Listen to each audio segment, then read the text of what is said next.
Dear students, welcome to the MSBT's online teaching learning platform. Myself, Professor Harish Ringe, working as HOD Civil at CSMSS College of Polytechnic, Kanchanwadi, Aurangabad. In previous lectures, we have studied about the different types of the scaffolding and shoring. Now, in this lecture, we are going to study about underpinning. The underpinning is a method for repair and strengthening of building foundation. There are situations where a failure in foundation or footing happens unexpectedly after the completion of whole structure, both sub and superstructure. Under such an emergency situation, a remedial method has to be suggested to remain the structural stability. The method of underpinning helps to strengthen the foundation of an existing building or any other infrastructure. These involve installation of permanent or temporary support to an already held foundation so that additional depth and bearing capacity is achieved.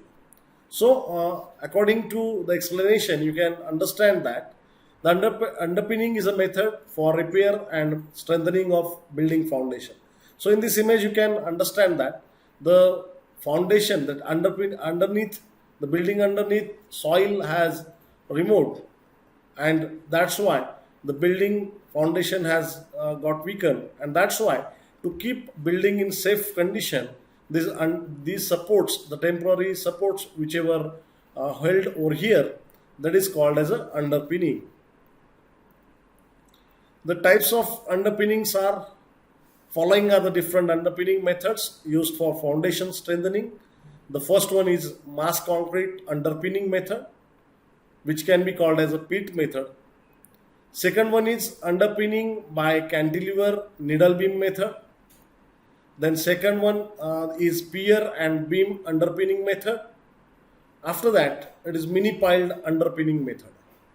And last one is pile method of underpinning and pre-test method of underpinning. So these are the different types of the underpinning methods. So you can just go through one by one what exactly we are providing the method. In mass concrete underpinning method, we are providing or filling the mass concrete in the place of where the foundation is weakened, and thereby the proper strength to the foundation is being provided. The second one is underpinning by cantilever needle beam method.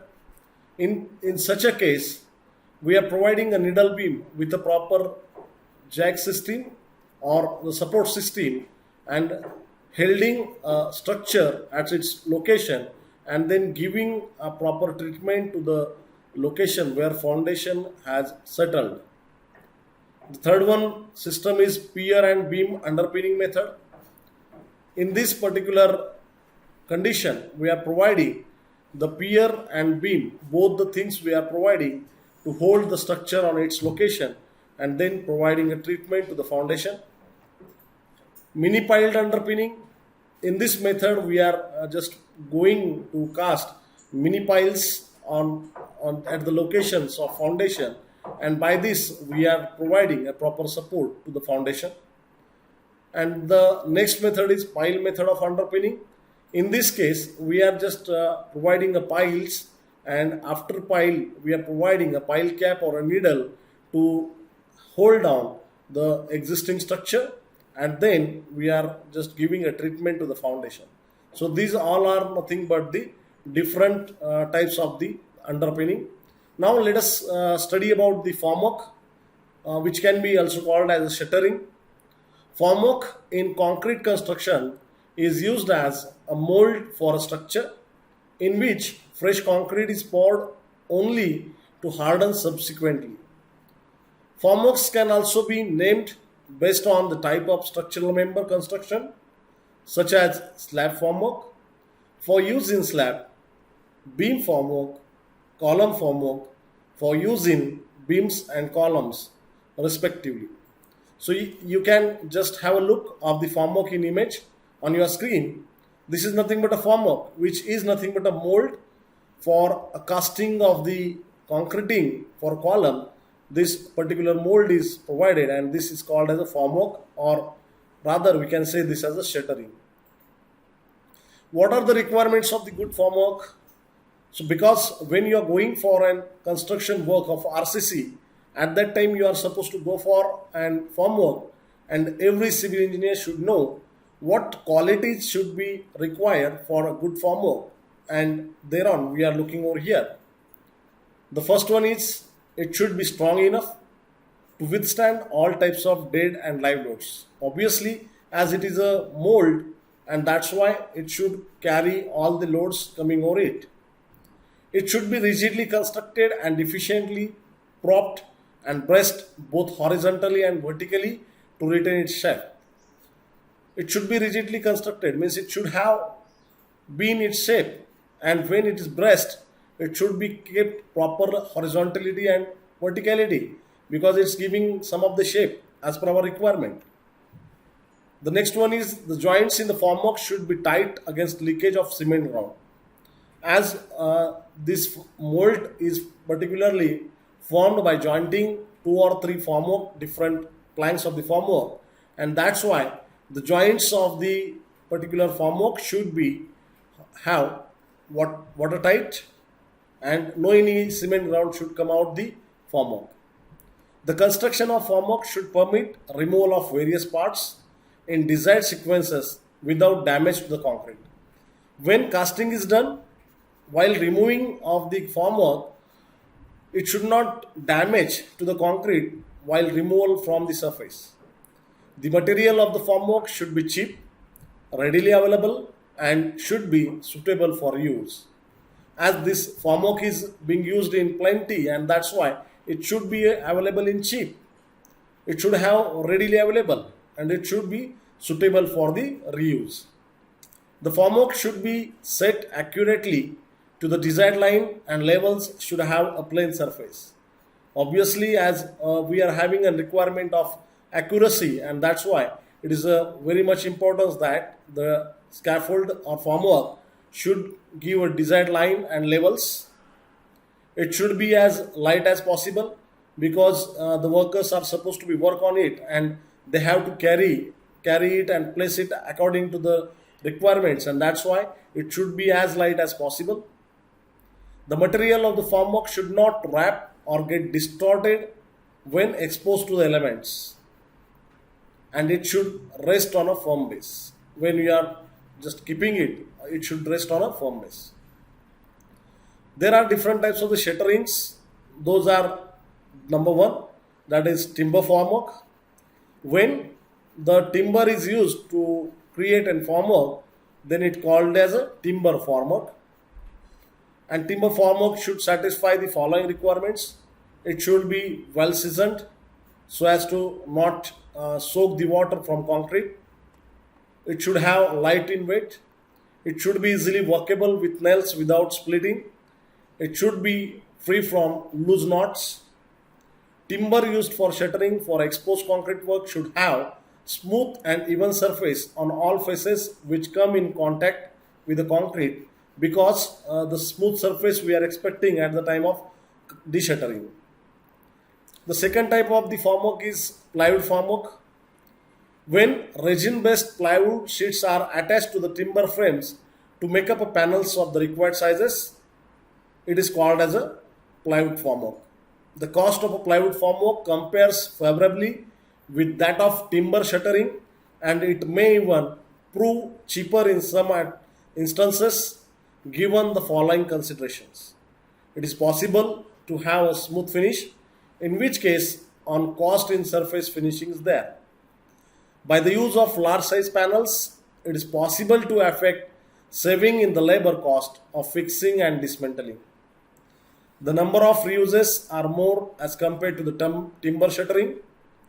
For estimation purpose, the number of reuse can be taken as 20 to 25. It means that near about 20 to 25 cycles of the time you can go on using plywood formwork. Third one is steel formwork. This consists of panel fabricated out of thin steel plates, stiffened along the edges by small steel angles. The panel units can be held together through the use of suitable clamps or bolts and nuts. So this is what a steel framework or the steel formwork that can be used in the construction work. The panels can be fabricated in large numbers in any desired modular shape or size. Steel forms are largely used in large projects or in a situation where large number of reuses of the shuttering is possible. This type of shutter is considered most suitable for circular or curved structure. What is the comparison between steel and timber formwork?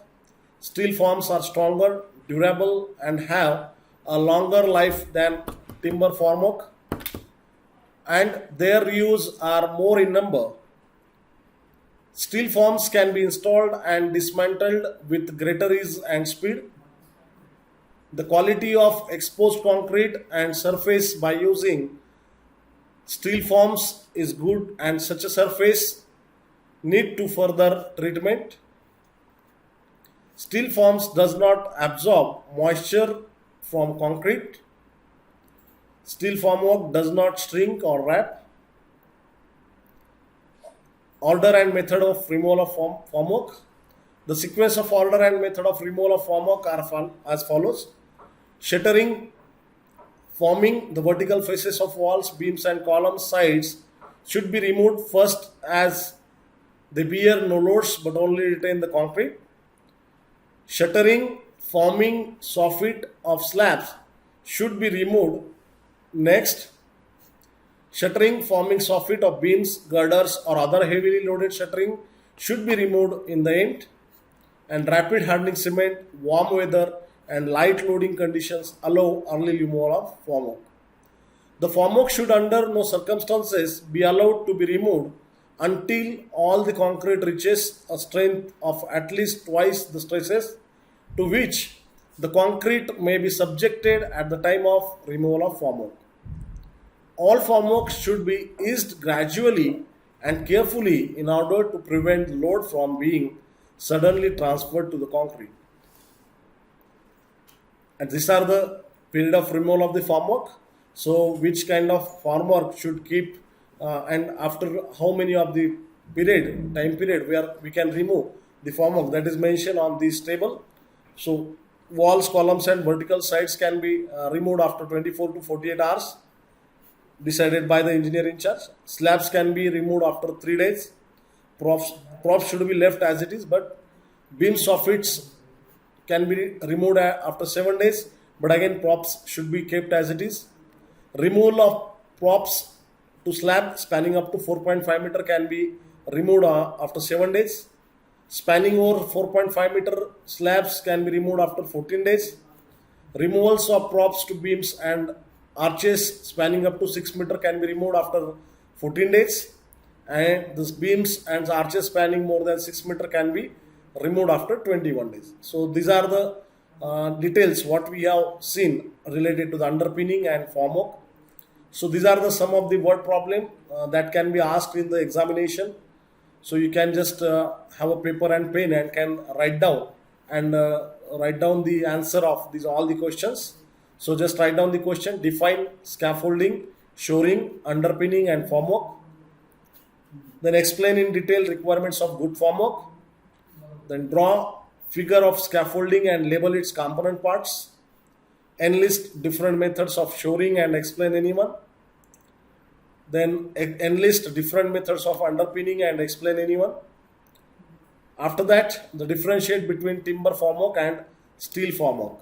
So hope you have understood all the things related to all the contents that we have studied till now. And this was the last session on the topic selection of the proper masonry in superstructure. So hope you have understood all the things. Keep studying and keep watching the videos on MSBT's online teaching learning platform. Thank you. Thank you.